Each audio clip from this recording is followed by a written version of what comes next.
늑대 한 마리가 양을 잡아먹으려고 막 쫓아오고 있었습니다. 양의 목덜미를 핥으려는 순간 뒤따라오던 목동의 큰 몽둥이가 늑대를 후려쳤습니다. 늑대는 기겁을 하고 도망을 갔습니다. 죽음 앞에서 건짐을 받은 양은 목동에게 말했습니다. 당신은 저를 구해 주셨습니다. 저에게 자유를 주셨습니다. 감사했습니다. 그런데 늑대는 도망가다가 목동을 보고 이렇게 말했습니다. 너는 무언데 내 자유를 방해하는 것이냐? 이솝우화에 나오는 얘기입니다. 자유란 보는 각도에 따라서 이렇게 다르게 해석할 수 있다. 그런 뜻입니다.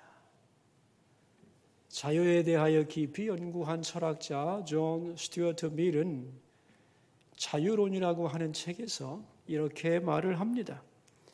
자유란 자기가 하고 싶은 일을 하는 것이다.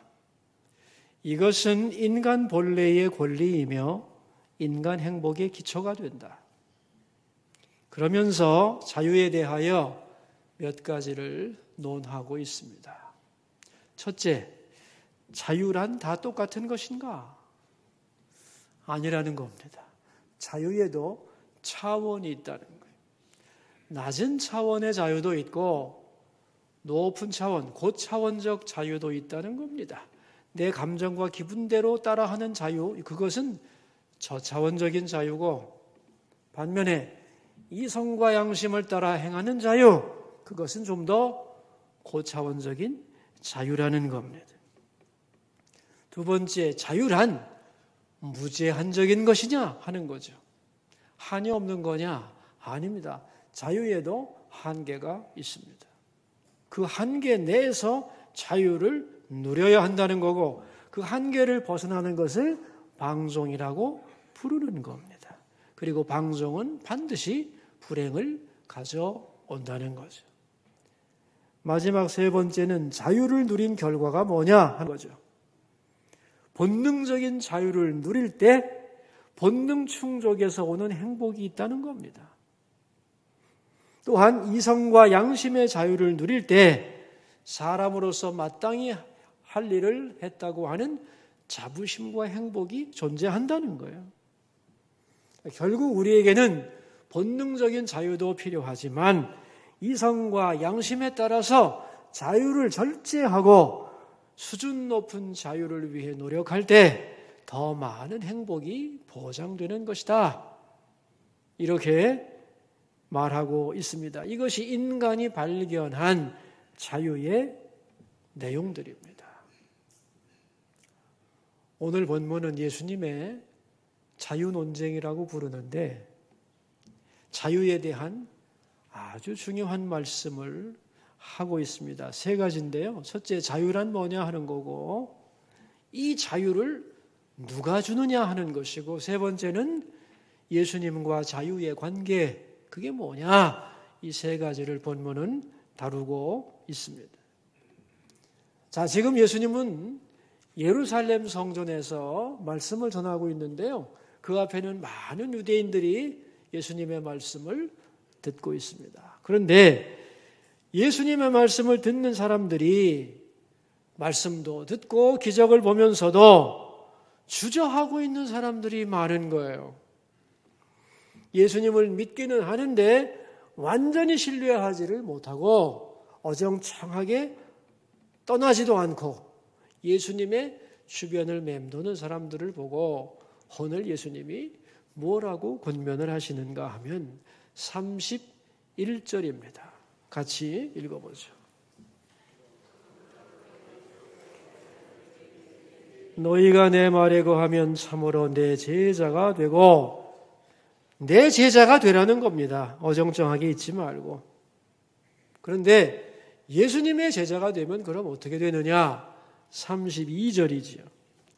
진리를 알지니 진리가 너희를 자유롭게 하리라. 제자가 되면 어떻게 된다고요? 진리를 알게 되고 진리를 알게 되면 그 진리가 너희를 자유롭게 한다는 거예요. 그래서 오늘 설교 제목 진리가 너희를 자유롭게 하리라. 이 말은 굉장히 유명한 말이죠. 그죠? 그런데 오해가 너무너무 많은 말입니다. 왜냐하면 진리에 대한 개념, 이 자유에 대한 개념이 사람마다 다 다르기 때문에 너무나 많은 해석이 존재하지요. 대개는 지성인들이 이 말을 무척 좋아합니다. 왜냐하면 예수님의 말씀을 헬라 철학이 갖다 썼거든요. 그러니까 이 헬라 철학적으로 공부를 한 사람들은 이 진리가 너희를 자유롭게 한다는 말을 굉장히 좋아해요. 그런데 여기서 말하는 진리란 뭐냐 하면 학문을 의미하는 거예요. 올바른 학문과 지식은 인간을 자유롭게 한다는 거예요. 거짓과 미신으로부터 우리를 건져줘서 자유롭게 한다는 말이죠. 맞죠? 그래서 많은 대학에서 진리가 너희를 자유롭게 하리라 이걸 표어처럼 사용하고 있습니다. 전에 언젠가 스님하고 대화를 하다가 제가 질문을 했어요. 혹시 성경을 아신다면 성경에서 제일 좋아하는 구절이 뭐냐고 그랬더니만 딱 얘기를 하대요. 진리가 너희를 자유롭게 하리라. 이 말이 제일 마음에 든다는 거예요. 그래서 질문했어요. 어떤 의미에서요? 그랬더니 그분이 이렇게 얘기를 했어요. 세상은 마야, 다 이 헛개비, 허상인데 그 진리를 깨닫고 나서 많은 고민과 집착이 사라졌습니다. 저는 이 말씀에 의해서 자유인이 됐습니다. 이러더라고요. 정말 깜짝 놀랐어요. 성경을 잘 알아서 놀랬고 또 하나는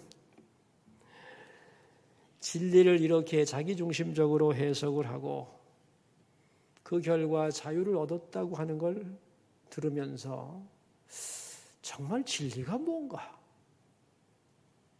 자유가 뭔가? 그런 생각을 깊이 해본 적이 있습니다. 여러분, 이 구절은 사람마다 해석이 다르지만 자기식으로 해석하라 하고 중요한 것은 예수님은 이 말씀을 어떤 의미로 했느냐가 우리에게 중요한 거죠. 자, 주님이 어떤 의미로 했는가를 알려면 먼저 분석을 해야 되겠죠. 진리가 뭔가를 알아야 될 거예요. 그죠? 여러분, 진리가 뭐죠? 이 진리가 뭔지 사람들은 많이 묻는데, 그죠? 진리가 뭡니까, 여러분? 진리란 헬라어로 알레베이아라는 말인데 거짓의 반대이며 없는 것의 반대입니다. 그게 진리입니다. 좀 개념이 복잡하죠? 거짓의 반대이며 없는 것의 반대입니다. 영어로 말하면 true and real. 이게 진리예요. 다시 말하면 참되고 영원한 실제, 궁극적 실제, 이게 진리입니다. 개인적으로 생각한다면 사람마다 자기가 최고의 가치를 두고 그것을 얻기 위해 헌신하는 것이 그 사람에게는 진리예요. 이런 의미에서 본다면 학자에게는 학문이 진리이고 정치가에게는 권력이 진리입니다. 사업가에게는 돈이 진리고 종교인에게는 자기가 믿는 교리가 진리고 사랑에 빠진 연인들에게는 사랑이 진리죠. 이런 의미에서 모든 인간은 나름 자기의 진리를 부단히 찾아 헤매는 존재라고 볼 수 있죠. 근데 문제는 내가 추구하는 진리가 정말로 진리냐 하는 거예요. 내가 추구하는 그것이 참되고 영원히 변치 않는 실제일까? 라고 질문해 보면 문제는 복잡해져요. 학문이라고 하는 것 진리처럼 보이죠. 근데 세월이 가면 학설도 변해요. 옛날의 학설이 폐기되기도 합니다. 그런가 하면 권력 영원한가요? 어림도 없습니다. 돈? 더 허무하죠? 각자가 믿는 교리? 변합니다. 사랑도 영원하지 않습니다. 그러니까 이 세상에는 진리처럼 보이는 것이 많지만 진정한 진리는 발견하기 어려워요. 여러분, 찬송가에도 있어요. 이 몸의 소망 무언가라는 찬송이 있죠. 거기 이런 구절이 있어요. 세상에 믿던 모든 것 끊어질 그날 되어도. 그랬어요. 세상에 믿던 모든 것이 많은데 끊어질 그날이 있다는 거예요. 그때도 변치 않고 영원한 참된 사실이 뭐겠냐? 그게 바로 진리라는 거예요. 자, 예수님께서 진리가 너희를 자유롭게 하리라 그랬더니 유대인들이 이 말을 듣고 어떻게 대답을 했느냐? 33절입니다. 읽어보겠습니다. 그들이 대답하되 우리가 아브라함의 자손이라 남의 종이 된 적이 없거늘 어찌하여 우리가 자유롭게 되리라 하느냐 그랬어요. 여러분, 이 33절의 말이 맞아요, 틀려요? 우리는 남에게 종된 적이 없대요. 이 말이 맞아요, 틀려요? 틀려요. 지금 이 사람들이 어느 나라 속국이에요? 로마의 식민지 사람들이 지금 로마의 노예라고요, 그죠? 더 거슬러 올라가면 페르시아의 노예였고, 더 올라가면 바벨론의 노예였고, 그죠? 더 올라가면 애굽의 종들이었잖아요. 틀린 말이야, 이거 지금. 근데 왜 유대인들은 이렇게 말을 했느냐는 거죠. 자유에 대한 개념 때문이에요. 이런 뜻입니다. 우리는 비록 정치적으로는 나라를 빼앗기고 자유를 잃어버렸지만 마음으로는, 정신적으로는 적들에게 굴복한 적이 없다는 말이에요. 그래서 그들이 하는 말이 있죠. 우리는 아브라함의 후손이라는 거예요. 이 선민의 자존심을 결코 굽힌 적이 없다. 아무리 적들이 우리를 짓밟고 망가뜨리려고 하지만 우리는 정신적으로 그들의 노예가 되지 않았다는 겁니다. 그러니까 유대인들은 여기서 자유를 정신적인 차원으로 보고 있는 거예요. 자, 여기에 대한 예수님의 답변은 뭘까요? 34절인데 읽어보겠습니다. 예수께서 대답하시되 진실로 진실로 너희에게 이르노니 죄를 범하는 자마다 죄의 종이라 그랬어요. 자유를 죄와의 관계에서 말씀합니다. 너희들이 아무리 육체적으로 정신적으로 자유롭다고 해도 죄를 지으면 죄의 종이라는 거예요. 그러니까 참된 자유는 뭐냐? 죄로부터 자유로워져야 된다는 거예요. 그래서 예수님은 지금 영적인 자유를 의미하고 있는 거예요. 진정한 자유는 정신적인 자유가 아니고 영적인 자유다. 이게 중요한 거라는 거예요. 그런데 이러한 영적인 자유를 너에게 누가 줄 수 있느냐? 36절입니다. 그러므로 아들이 너희를 자유롭게 하면 너희가 참으로 자유로우리라. 누가 줄 수 있대요? 아들이, 하나님의 아들인 예수님만이 진리이기 때문에 너희들에게 참된 자유, 영적인 자유를 줄 수 있다. 그런 말입니다. 여러분, 예수님이 말씀하셨죠. 내가 곧 길이요, 진리요, 생명이니. 내가 진리다. 그러므로 너희들에게 참된 자유, 영적인 자유를 줄 수 있다 그랬어요. 그랬더니 유대인들이 하는 말 39절입니다. 대답하여 이르되 우리 아버지는 아브라함이라 하니 예수께서 이르시되 너희가 아브라함의 자손이면 아브라함이 행한 일들을 할 것이거늘 그랬어요. 우리 아버지는 아브라함이다. 우리는 선민이다. 종이 아니다. 그러자 예수님이 뭐라고 그러죠? 너희가 아브라함의 후손이라고? 그럼 아브라함이 행한 일을 너희도 해야지. 그래 아브라함의 후예지. 그렇게 말씀하잖아요. 자, 여러분, 그렇다면 아브라함은 무엇을 행했나요? 아브라함이 한 일이 뭐예요? 여러분, 아브라함은 말입니다. 자기 마음대로 산 사람이 아니에요. 여러분, 혹시 아브라함의 별명을 아시나요?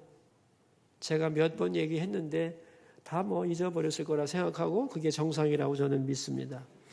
아브라함의 별명이 뭔지 아세요? 말씀을 따라간 사람이에요. 뭐라고요? 말씀을 따라간 사람. 고향, 너의 본토 친척 고향을 떠나라 그랬죠. 그러니까 어떻게 했어요? 그 말씀을 따라서 갈 바를 알지 못하고 고향을 떠났어요. 네 사랑하는 아들 이삭을 제물로 바치라. 어떻게 했어요? 생명보다 귀한 자식을 아낌없이 바치는 말씀에 순종하는 사람이었어요. 철저히 말씀에 순종하는 사람이었어요. 그래서 믿음의 조상이 되고 그를 향한 하나님의 뜻을 온전히 이루게 되지요. 그런데 너희들은 아브라함이 너희들의 아버지라고 하면서 아브라함처럼 살아가느냐는 거예요. 너희들은 하나님의 말씀에 순종하지도 않고 말씀의 본체인 예수님도 거역하면서 아브라함의 후예라고 그러면서 자유롭다고? 아니다. 너희들은 결코 자유로운 사람들이 아니다. 교만과 편견에 붙들려 있고 죄의 종된 자들이다 하고 선포하고 있는 거예요. 자, 여기서 아주 중요한 개념이 등장을 해요. 이게 뭐냐면 자유는 내 마음대로 하는 게 아니라는 거예요. 진정으로 자유하려면 순종이 필요하다는 거예요. 여러분, 자유와 순종은 반대 개념 같죠? 그죠? 순종하면 자유가 없는 것 같잖아요. 그런데 아니라는 거예요. 순종해야만 자유로워질 수 있어요. 그럼 뭐에 순종해야 진정으로 자유로워질까요? 뭐에 순종해야만 진정으로 자유로워질까요, 여러분? 이미 답은 알고 있죠. 진리에 순종해야 된다는 거예요. 진리에 순종하지 않으면 방종하는 거죠. 막 가는 거죠. 어떤 사람이 모든 학문에 통달을 해서 모르는 게 없었지만 딱 하나, 이 세상을 지배하는 힘의 근원, 그걸 밝혀낼 수가 없자 낙심해서 마지막으로 악마를 불렀습니다. 그래서 악마하고 흥정을 했는데 악마는 그에게 네가 원하는 모든 행복과 이 세상에서 네 마음대로 할 수 있는 자유를 주겠다. 단, 네가 죽으면 네 영혼은 내 거다. 이렇게 마귀와 악마와 영혼을 파는 계약을 했습니다. 그리고 그 대가로 이 세상에서 하고 싶은 모든 것을 마음껏 하는 자유를 얻게 되었습니다. 그는 이제 이 세상에서 한없는 권력을 누렸고 한없는 쾌락도 맛보았고 예술의 몰두도 해보았고 전쟁에서 승리도 해보았고 하고 싶은 걸 다 해봤어요. 다 누려봤어요. 모든 자유를 마음껏 평생 구가했어요. 근데 죽을 때가 되자 그 영혼은 탄식하며 절규합니다. 구원을 갈망해요. 그때 하나님의 은혜로 천사가 내려와 그를 구원한다는 얘기. 들어본 얘기죠? 그죠? 독일의 문호 교회태가 쓴 파우스트라고 하는 책의 내용입니다. 인간의 자유와 방종의 문제를 잘 다룬 어렵지만 명저죠. 진리를 떠난 방종의 대가는 자유가 아니고 가장 큰 예속이며 영혼을 팔아먹는 행위라는 거예요. 그리고 여기에 아주 중요한 암시가 들어있습니다. 악마는 언제나 인간에게 자유를 준다고 말한다는 거예요. 저차원적인 자유를 제공하면서 네 하고 싶은 대로 다 하라. 너 자유인이잖아. 이렇게 인간이 주인인 것처럼 높여주지만 언뜻 들으면 속는다는 거죠. 그러나 결국은 그 반대가 되고 만다는 거예요. 인간은 주의 종이 되고 사탄이 인간을 지배하게 된다는 말입니다. 여러분, 저는 여러 가지 질문을 많이 받는 편인데 이런 질문을 받아본 적이 있어요. 목사님, 저는요, 제 자신이 마음에 들지 않습니다. 어떻게 하면 하나님이 원하는 나, 마땅히 되어야 할 내가 될 수 있을까요? 그 방법이 뭘까요? 이런 질문을 공개적으로 받은 적이 있어요. 저는 이 말을 듣고 굉장히 감사했습니다. 왜냐하면은 이런 마음을 갖는다는 게 얼마나, 그죠? 복된 거예요, 그죠? 나는 내가 지금 마음에 안 드는데 어떻게 해야 하나님이 원하는 나, 내가 되어야 할 내가 될 수 있느냐? 이런 질문이 얼마나 복된 거예요. 그래서 고민을 하다가 이렇게 대답을 했습니다. 성경에 보면은 요한복음 8장에 진리를 알지니 진리가 너희를 자유롭게 하리라는 말씀이 있습니다. 이 말씀을 잘 기억하시면 됩니다. 그렇게 대답을 해 주었어요. 여러분, 제가 이 대답을 왜 했을까요? 이렇게. 조금 전에 말했지만 우리는 내 마음대로 하는 게 자유라고 생각하지만 순종은 부자유가 아니에요. 그죠? 진리에 순종할 때 거기에 참 자유가 있는 거죠. 그죠? 그래서 에밀 브룬너라고 하는 분은 이렇게 말했습니다. 인간은 자유롭다. 그러나 그 자유는 하나님께 얽매일 때 비로소 자유로운 것이다. 이것이 자유의 역설입니다. 제가 전에 이 자유라고 하는 책을 다 쓰고 나서 고민을 했어요. 자유에 대한 개념이 참 많은 자유에 대한 오해가 너무너무 많은데 성경이 말하는 자유를 한 문장으로 정리하면 어떻게 될까? 이 자유라는 책에서 그거를 선언을 해야 되겠다고 생각을 해서 이 자유라는 책 표지에다가 써놓은 말이 있습니다. 이런 말입니다. 자유란 내가 하고 싶은 대로 하는 것이 아니라 내가 해야 하는 것을 할 수 있는 것이다. 여러분, 이거 참 굉장히 중요한 말이에요. 성경적인 자유 개념이거든요. 자유란 내가 하고 싶은 대로 하는 것이 아니라 내가 해야 하는 것을 할 수 있는 것이다. 예를 들어보죠. 나 이렇게 살고 싶지 않아요. 근데 이렇게 살 수밖에 없어요. 그 이유가 뭐죠? 자유를 잃어버렸기 때문이에요. 마땅히 되어야 할 내가 되는 게 자유인데 그 자유를 잃어버렸기 때문이에요. 그럼 왜 잃어버렸느냐? 잘못된 것에 순종했기 때문이에요. 죄와 욕심과 게으름과 방해물을 버리지를 못하고 거기에 순종하여 따라갔기 때문에 진정한 자유를 잃어버리고 되어야 할 자기가 되지 못하게 되었다는 거예요. 여러분, 우리가 사도 바울같이 살 수 있을까요? 우리의 남은 인생을 베드로처럼 살아갈 수 있을까요? 지금 내가 내 마음대로 산다면 결코 그렇게 될 수 없죠. 그러나 진리가 우리를 자유롭게 한다고 그랬습니다. 진리는 예수님이죠. 예수님을 따라갈 때 내가 하고 싶은 것을 내려놓고 말씀을 따라갈 때 성령의 인도함을 따라 살아갈 때 자유로워진다고 그랬죠. 그래서 내가 되어야 할 나 자신이 될 수 있는 것입니다. 아멘인가요? 좀 어렵죠? 정확한 것입니다.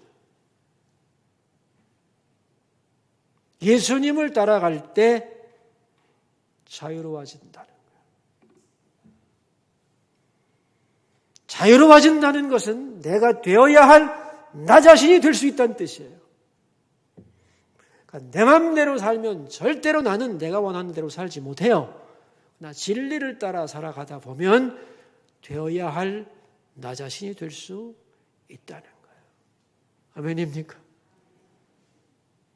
더 구체적인 방법을 가르쳐 드릴까요? 여러분, 우리가 뭔가 영적으로 묶여 있을 때 여기서부터 벗어나고 싶어 하는 사람들이 굉장히 많아요. 나는 정말 돈에 묶여 살고 싶지 않은데 돈에서 벗어날 수가 없어. 나 여기서 벗어나고 싶거든. 이런 경우. 묶여 있는 것에서부터 벗어나고자 갈망할 때에 벗어나는 방법이 세 가지가 있어요. 단계가. 첫째가 뭐냐 하면 관계의 단절이에요. 따라해 보세요. 관계의 단절. 두 번째는 영적 주권 회복. 영적 주권 회복이에요. 세 번째는 헌신입니다. 뭐라고요? 헌신. 이 세 가지 기억할 수 있겠어요? 첫째는 관계 단절, 두 번째 영적 주권 회복, 세 번째 헌신. 자, 나는 이렇게 살고 싶지 않은데 내 마음이 내 마음대로 안 돼. 그런데 여기서 벗어나고 싶으면 어떻게 하면 되냐? 첫째가 뭐라고요? 관계 단절. 내 마음은 내 것이 아닙니다. 선포해야 돼요. 그 다음에 영적 주권을 회복해야 돼요. 내 마음은 주님의 것입니다. 마지막으로는 헌신해야 돼요. 그러므로 내 마음을 주께 드립니다. 주께서 나를 사용하여 주시고 붙잡아 주소서라고 해야 돼요. 여러분 여기다가 모든 것 다 집어넣어도 돼요. 생명, 재산, 건강, 자녀 모든 것 다 넣고 해보시면 돼요. 그러면서 벗어날 수 있어요. 예를 들면 자녀의 노예가 된 부모, 좀 말이 좀 그렇긴 한데 우리 생명으로 바꿉시다. 생명을 대입해 볼까요? 맨 먼저 뭘 해야 돼요? 관계단절. 내 생명은 나의 것이 아닙니다. 그죠? 두 번째 영적 주권 회복. 어떻게 해야 돼요? 내 생명은 주님의 것입니다. 세 번째 헌신. 내 생명을 주께 드립니다. 내 생명을 받으시고 사용하여 주소서. 이렇게 돼야 돼요. 그럴 때 이 생명에 대한 집착으로부터 벗어나서 자유를 얻을 수 있는 거예요. 그런데 이 고백이 처음에는 굉장히 낯설고 스스로에게 어색해요. 반복하다 보면 강해지고 예리해지고 파워풀해져요. 그러면서 관계가 끊어져요. 그러면서 자유를 얻게 되고 진리를 따라가게 돼 있어요. 내가 무엇에 묶여 있는가를 여러분이 스스로에게 질문해보고 여기에 대하여 세 단계를 거치면서 반복해보세요. 건강에 집착하고 두려움에서 벗어나지 못하는 사람 여기다 넣으면 돼요. 건강은 내 것이 아닙니다. 건강은 하나님의 것입니다. 하나님의 선물입니다. 그러므로 헌신하면 돼요. 그러면서 우리는 벗어날 수 있는 거예요. 자, 여러분 이제 오늘 본문 설교 제목의 의미가 다 해석이 됐습니다. 여러분 주보를 펴보세요. 제목이 뭐죠? 진리가 너희를 자유롭게 하리라. 자, 이 말의 의미가 뭡니까? 여러분이 해석하세요. 진리가 너희를 자유롭게 하리라. 이 말의 의미가 뭐예요? 진리는 예수님이죠. 예수님이 너희를 영적으로 죄에서 자유롭게 한다는 얘기죠. 그러니까 예수님만이 우리를 죄에서 자유롭게 하십니다. 이런 뜻이에요. 오늘 본문이 설교 제목이. 그리고 더 구체적으로 말한다면 예수님을 따라갈 때에 나는 되어야 할 나 자신이 될 수 있는 것입니다. 그 뜻이에요. 너무나 많은 사람들이 진리가 아닌 것, 헛된 것을 추구하고 따라가다가 부자요해지고 인생이 망가지고 있는 겁니다. 그래서 진리이신 예수님을 따라가야 하고 그럴 때 하나님이 원하는 나, 마땅히 내가 되어야 하는 나 자신이 될 수 있는 것이에요. 그래서 오늘 이 설교 제목은 굉장히 복잡한 개념을 가지고 있습니다. 예수님만이 나를 죄에서 자유롭게 한다. 그리고 예수님만이 마땅히 내가 되어야 할 나, 하나님이 원하시는 내가 될 수 있게 하는 분이다 라는 고백을 가지시고 잘못된 것을 추구하던 데서 돌이켜 주님의 말씀을 따르고 성령의 인도함을 따라가는 여러분 되시기를 주의 이름으로 축원합니다. 기도하겠습니다. 우리 들은 말씀을 생각하면서 기도함으로 주님 앞으로 나갑시다. 진리이신 예수님이 진정한 죄에서 자유를 주는 분임을 알게 하옵소서. 주님을 따르면서 되어야 할 내가 되게 해 주옵소서. 기도하겠습니다. 두 번째 기도 제목입니다. 수서교회가 진행하고 있는 공유교회 프로젝트를 하나님 도우셔서 예배 공간을 잃은 교회에 예배 공간을 허락해 주시고 미자립교회 자립 프로젝트에 함께해 주셔서 미자립교회들이 자립의 희망을 가질 수 있고 일어설 수 있게 해 주소서 기도하겠습니다. 살아계신 하나님, 우리 모두에게는 자유에 대한 갈망이 있습니다. 그러나 이 갈망이 진리에 부합한 것인가 질문하게 하시고 아니라면 그 자유에 대한 갈망을 거부하게 해 주소서. 그리고 진리를 따라가게 하옵소서. 이것이 당장은 부자유한 것 같지만 결국은 훨씬 더 큰 자유를 가져온다는 것을 잊지 않게 하여 주소서. 우리를 모든 부자유에서 건져주시고 우리 각자가 예수님 안에서 마땅히 되어야 할 나 자신이 될 수 있게 하여 주옵소서. 존귀하신 예수님의 이름으로 기도하옵나이다. 아멘.